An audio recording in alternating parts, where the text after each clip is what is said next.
या आधीच्या व्हिडिओत आचारसंहिता म्हणजे काय आपण पाहिलं। आता आचारसंहिता लागू झाल्यानंतर काय करावं आणि काय करू नये हे आपण जाणून घेऊया। आचारसंहिता लागू झाल्यानंतर कुठल्याही सरकारी पक्षाला नवीन घोषणा करता येत नाही। सरकारी खर्चातून कामे केली जाऊ शकत नाही ज्यातून कोणत्याही राजकीय पक्षाला फायदा होईल। कुठल्याही योजना किंवा इमारतींचे अनावरण, लोकार्पण किंवा भूमिपूजनही करता येत नाही।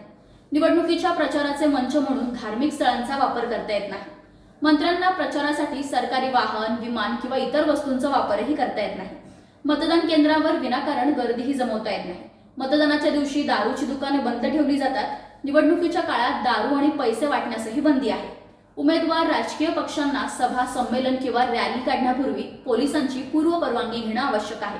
प्रचारासाठी सरकारी बंगला किंवा सरकारी पैशांचा वापरही करता येत नाही।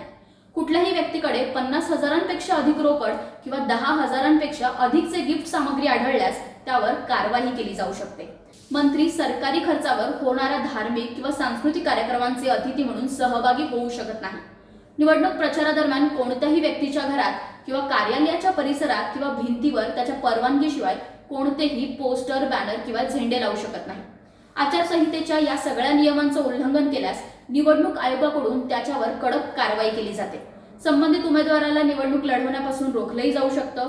आवश्यक असल्यास फौजदारी खटला दाखल केला जाऊ शकतो आणि नियमांचं उल्लंघन करणाऱ्याला तुरुंगवासही भोगावा लागू शकतो।